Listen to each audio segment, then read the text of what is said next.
बिस्तर पर सुसु करने वाली बहू। सुमन शादी करने के नाम से ही डर रही थी और बार बार अपनी माँ से एक ही बात कह रही थी, सुमन मम्मी यहाँ तो अपने यह बात सबसे छुपा ली और मेरी कभी भी इंसल्ट नहीं होने दी, पर ससुराल में यह बात किसी को भी पता चल गई तो आप जानते हो ना मम्मी, वहाँ मेरा कितना अपमान होगा। मेरी सास और पति को यह पता चलेगा कि मैं रात में सोते वक्त बिस्तर पर सुसु करती हूँ तो कि मेरे कंट्रोल से बिल्कुल बाहर है। माँ, सुमन बेटा, मैंने तेरी दवाइयाँ सूटकेस में रख दी है, तू उन्हें समय पर लेती रहना, तू घबरा मत। डॉक्टर ने भी तो यही बोला है ना कि तुम्हें तनाव बिल्कुल भी नहीं लेना है। रात को सोने से पहले सुसु करके सोना तो तुम्हें ही परेशानी नहीं होगी। अपने खाने पीने का ध्यान रखना और सोते समय अपने मोबाइल में आधी रात का अलार्म भी लगा देना, जैसे यहाँ लगाकर सोती हूँ। सुमन उस वक्त माँ की बात को सुन लेती है, पर उसके मन में इस बात को लेकर बहुत डर और घबराहट पैदा हो रही थी। कुछ दिनों बाद सुमन की शादी हो जाती है और वो अपने ससुराल आ जाती है। कुछ दिन तक सुमन अपने फ़ोन में अलार्म लगाकर सोती है तो सब कुछ ठीक चल रहा था, पर एक दिन राजू, सुमन अचानक मुझे ऑफिस के काम से बाहर जाना पड़ रहा है, पर मैं 2 दिन में वापस आ जाऊंगा। तुम इस बात को लेकर मेरे से नाराज तो नहीं होना? सुमन, नहीं नहीं, मैं भला क्यों नाराज होने लगी। आपका काम पहले है, आप अच्छे से काम करके लौटना। राजू की माँ, अरे राजू बेटा, तू चिंता क्यों करता है, मैं हूँ ना।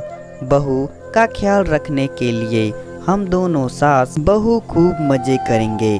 उसके बाद रवि काम के बाहर चला जाता है। उसी रात सुमन की सास, सुमन बेटा, यह देख मैंने हम दोनों के लिए कितनी बढ़िया वाली आइसक्रीम मंगवाई है, हम दोनों मिलकर खाते हैं। सुमन मन में, पर मैं तो आइसक्रीम खाती नहीं हूँ, क्योंकि ठंडी चीज़ें खाने से मुझे और ज़्यादा सुसु आती है। पर माँ जी तो मना कैसे करूं, उन्हें बुरा लगेगा, मुझे आइसक्रीम खानी पड़ेगी। सुमन की सास, है ना कितनी बढ़िया वाली आइसक्रीम, हमारे यहाँ की मशहूर आइसक्रीम है। एक काम करो, जब तक राजू वापस नहीं लौटता हम दोनों सास बहू एक ही कमरे में सो जाते हैं। रात को सोते समय गप्पे मारेंगे। सुमन जी, जी ठीक है, जी माँ जी, जैसा आप कहे।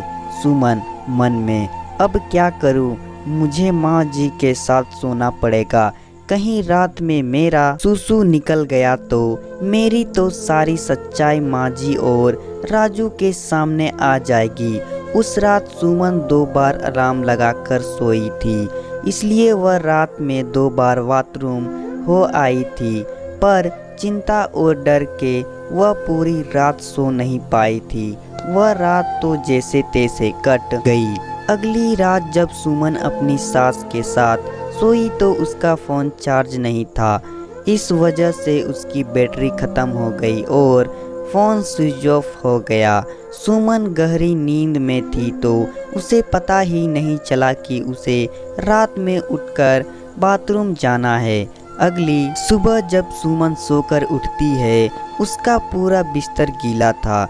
घबराहट से उसके पसीने छूटने लगते हैं। सुमन की सास यह सब देख लेती है और गुस्से से सुमन पर चिल्ला पड़ती है। इतनी देर में राजू भी वापस आ जाता है।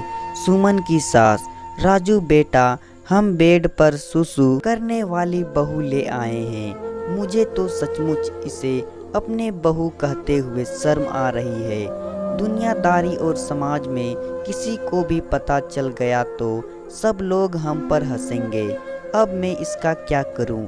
इसके माँ बाप ने भी हमसे इस बात को छुपाया और तो और इसने भी हमसे इतनी बड़ी बात छुपाई। मुझे तो कुछ समझ में नहीं आ रहा है। मैं तो कहती हूँ इसे अभी के अभी इसकी माँ के घर भेज दे। अब तू ही इसे बात कर। राजू, माँ मैं यह बात जानता हूँ। मुझे पता है कि सुमन को रात में बेड पर सुसु करने की आदत है। राजू की माँ, क्या तू यह बात जानता है और तूने यह बात मुझसे छुपाई? आते ही जोरू का गुलाम हो गया सुमन मन में। राजू इस बारे में जानते थे पर उन्होंने मुझसे इस बात के बारे में पूछा भी नहीं और गुस्सा भी नहीं किया। पर राजू को ये बात कैसे पता चली? मैं तो रोजाना अलार्म लगाकर सोती हूँ। राजू, माँ ये बात मुझे उस दिन पता चली जिस रात सुमन बहुत गहरी नींद में थी। अलार्म मैंने ही बंद किया था। तब मैंने देखा सुमन के आसपास बिस्तर गीला हो रहा था। मैं उसी वक्त समझ गया कि राजू, सुमन तुम्हें याद होगा जब उस दिन तुमने मेरे उठते ही बेडशीट चेंज कर दी थी ताकि मुझे पता ना चले। राजू, माँ, सुमन की नज़र से सोचो, वह खुद इस आदत से कितनी शर्मसार होती होगी। शायद यह कई रातें सो भी नहीं पाई है। माँ, आप जानती हो इस आदत की सबसे बड़ी वजह तनाव है। आप तो खुद कहती हो किसी भी बीमारी की सबसे बड़ी वजह चिंता होती है। और माँ, हम कितनी बीमारियों का शिकार होते हैं और उन्हें ठीक करने के लिए इलाज के साथ साथ हमें अपनों के सहयोग की भी तो ज़रूरत होती है। तभी तो हम बीमारी से लड़कर ठीक हो पाते। माँ, इस वक्त सुमन जिस जगह खड़ी है शायद हम दोनों उसका अंदाज़ा भी नहीं लगा सकते। इस वक्त सुमन को हम दोनों के सहयोग की बहुत ज़रूरत है। अच्छा, मैं एक बात पूछूं, अगर यही आदत मुझ पे होती तो फिर तुम क्या करती? मेरे ठीक होने में मेरी मदद करती या फिर मुझ पर गुस्सा करके मुझे घर से निकाल देती? अगर आप सुमन को इस घर से नहीं रख सकती हो तो सुमन को लेकर कहीं और चला जाऊंगा। राजू की बातों को सुनकर सुमन की आंखों में आंसू भर आते हैं और वो रो पड़ती है। सचमुच राजू एक अच्छा पति होने के साथ साथ एक अच्छा इंसान भी था। राजू की माँ, मुझे माफ़ कर दे बेटा। तू यह घर छोड़कर चला जाएगा तो मैं किसके सहारे रहूँगी? राजू की माँ, मुझसे बहुत बड़ी गलती हो गई। सुमन बहू, मुझे माफ़ कर दे। मुझे तुम्हें समझना चाहिए था, ना कि तुम्हारी कमियों को ढूंढना चाहिए था। एक माँ होकर भी मैं तुम्हारी परेशानी को नहीं समझ पाई। सुमन, नहीं माँ जी, आप मेरी माँ हो और माँ कभी अपने बच्चों से माफ़ी नहीं मांगती। मैं सचमुच कितनी भाग्यशाली हूँ जो मुझे पति के रूप में राजू और माँ के रूप में आप मिले। सुमन अपनी सास के गले लग जाती है। यह देखकर राजू भी बहुत खुश होता है। सुमन अब रात के तरल पदार्थ ज़्यादा नहीं लेती है और समय पर सोती है।